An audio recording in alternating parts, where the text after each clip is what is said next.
السلام عليكم، ازيكم يا حبايبي؟ المخلل بقى موسم اللفت الخطير الجميل.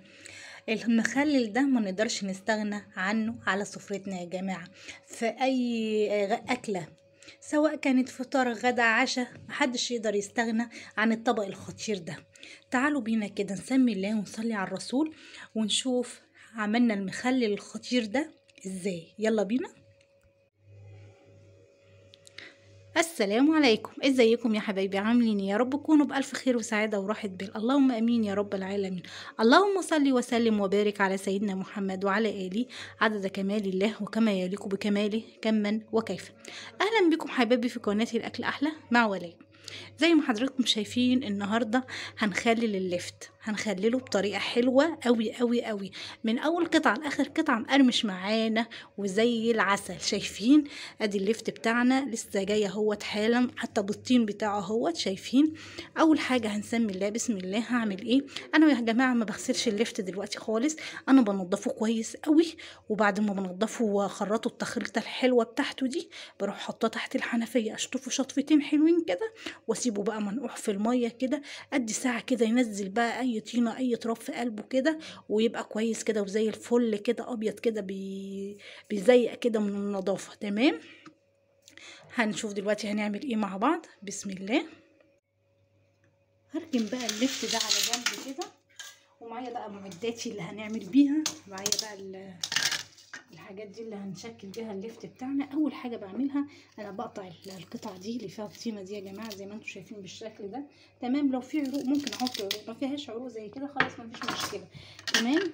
وعندي بقى القطعه دهيت اهي، بروح اقطع كده. بصوا بتديني شكل حلو قوي قوي.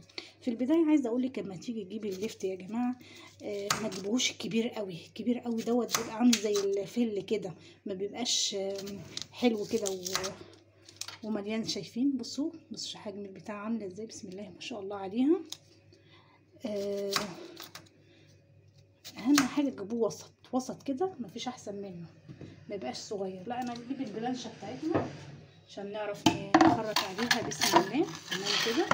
نركن دول على جنب بقى ونخرط. بصوا بقى اهو يا جماعه. تمام. القطعه بتاعتنا بتدينا الشكل الجميل، الشكل الجميل اللي انتوا شايفينه معايا ده. شايفين شكلها حلو قد ايه بالشكل ده؟ عايزه اقول لكم وانا بعمل اللفت ابني بيقول لي انا عايز ايه، انا عايز جزر كمان معايا. قلت له ماله، نعمل جزر ونحط لكم شطه كمان، مفيش مشكله. يا سلام، انت تؤمر كده بالشكل ده. شايفين؟ مفيش اسهل من كده ولا احسن من كده اهو. شايفين؟ هخلص بقى كل الكميه زي ما انتم شايفين معايا بالشكل ده. اللفت ده بقى خلاص خلصناه زي ما انتم شايفين، قطعناه كده بالحجم ده. شايفين شكله قد ايه جميل، وكان فيه عروق عجباني، انا بحب اكل العروق دي كمان يا جماعه. تمام. هنزل عليه 3-4 معالق كده من الملح واقلب اهو بالشكل ده. بسيبه بقى في الملح كده مده اقل حاجه ساعه يا جماعه، ينزل كل الميه اللي فيه، وكمان بيقفل لي مسامات اللفت بتاع الملح، بيخلي يقفل مسامات اللفت يا جماعه. تمام اهو، بينزل لي كل الميه اللي فيه اهو كده. تمام بالشكل ده. ونقلب. تمام. هغطي عليه بقى ساعه كده على ما انا مخلص بايد بقى الحاجات اللي انا هعملها. عندي جزر هبتدي برضو اخرطه بالشكل اللي انتوا شايفينه ده، زي اللفت كده اهو بالشكل ده. تمام. هنا اللفت خلاص بعد ما سيبناه بقى بالملح كده ساعتين. شايفين دبل خالص معايا ازاي، ونزل كل الميه اللي فيه. تمام كده. عندي بقى الجزر قطعته زي ما قلت لكم كده، زي اللفت بالظبط اهو بالشكل ده كده اهو. تمام. وكان عندي شطه كمان، حبه شطه كده موجودين برضو في التلاجة. هجيب بقى كل ده كده ونزله على بعضه بالشكل ده اهو، ونقلب كله ببعضه كده. تمام زي الفل. طيب عندي ايه كمان بقى؟ عندي هنا بنجرايه. تمام. او نص بنجرايه حلوه كده. تمام. كانت مركونه عندي في الفريزر، كنت شايلاها في الفريزر اهي. قطعتها بالشكل دوت. تمام. وعندي هنا فصين من الثوم. بسم الله زي ما انتم شايفين اهو. هاخد بقى ايه هاخد البنجر معانا دوت، البنجر بتاعنا ده عشان يديني نتيجة بسرعة بسرعة واللون يتغير معايا، يحمر معايا بسرعة. هضربه في شفشق الخلاط. تمام كده اهو. كده حطينا البنجر، وهاخد كمان فصين 3 كده من الثوم. تمام، برضو في شفشق الخلاط مع كوباية مية، وهضربهم في الخلاط وارجع لكم. دول بقى 2 لتر من المية كنت غلياهم يا جماعة وسبتها لحد ما بردت. تمام كده، يبقى دول 2 لتر من المية. عليهم ايه بقى؟ عليهم البنجرايه والثوم اللي احنا ضربناه في الخلاط اهو. بصوا بقى الجمال. تمام. وعندي هنا بقى ايه؟ عندي هنا معلقة من الكزبرة الناشفة، ورقتين من ورق الغار، ومعلقة من حبة البركة. شايفين الجمال اهو. هبتدي انزل بيهم بالشكل ده. تمام. ومش هنسى طبعا معلقة السكر اللي هتخلي اللفت بتاعنا او المخلل بتاعنا مقرمش وجميل. ادي معلقة السكر. استنوا كده عليا. ادي اهو.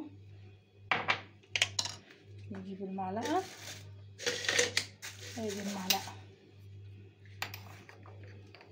انا عشان احط 2 لتر مية فانا هحط معلقتين 2 من السكر. معلقه السكر يا جماعه هتحفظ لي اللفت بتاعي او المخلل بتاعي، وكمان هتخليه مقرمش من اول قطعه لاخر قطعه. تمام.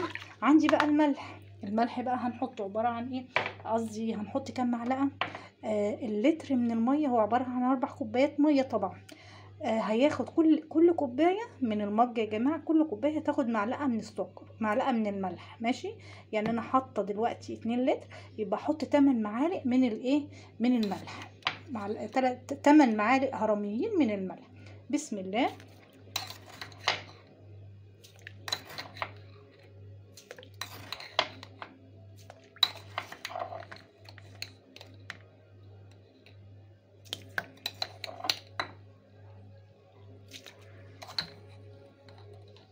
سبعة. وادي يا جماعة 8، يبقى 8 معالق هرميين من الملح. كده تمام زي الفل. نقلب بقى الخلطة الجميلة بتاعتنا الجبارة دي. شايفين الخلطة بتاعتنا جميلة ازاي ولونها جميل جدا اهو. خلاص لحد الملح بتاعنا ما يدوب. كده تمام زي الفل. نجيب بقى البرطمانات بتاعتنا، نركن دي شوية كده. ادي البرطمانات بتاعتنا. البرطمانات دي كانت عندي يا جماعه، حبيت استغلها. كنت جايبه فيها رز تقريبا وحبيت استغلها خساره بدل ما ارميها. تمام. عندي هنا بقى ايه؟ هحط في كل برطمان كده ايه؟ فصين كده من الايه؟ من الثوم، برضو هيدوا نكهه وطعم حلو قوي. تمام. وهبتدي اعبي بقى البرطمانات بتاعتنا بالمخلل الجميل القمر ده. تمام. هنسمي كده بسم الله اهو، بايدك بقى بمعلقه اللي يريحك. النبي عربي يا جماعه. بسم الله. واحنا اللي هناكل الحاجه دي براحتنا بقى اهو بالشكل ده اهو. تمام.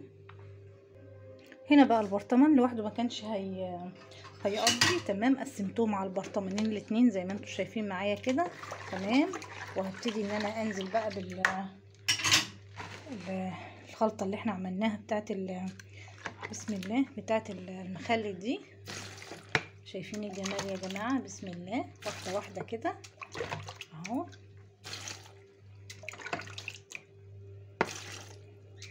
هنغطي الكميه نفسها بتاعت المخلل بالميه كده. تمام. خلاص خلصنا. ادي المخلل بتاعنا. بسم الله ما شاء الله. بصوا لونه بقى يا جماعه، الله اكبر عليه، حاجه كده بجد جميله جدا. خلاص كده غطيناه بالميه زي ما انتم شايفين. هنيجي بقى على الوش كده. بسم الله. تمام. وهروح منزله حبه زيت اهو بالشكل ده. الزيت ده ليه يعني يا جماعه؟ عشان يحفظهولي من البكتيريا اللي بتبقى على وش الايه؟ البرطمانات اهو بالشكل ده. شايفين؟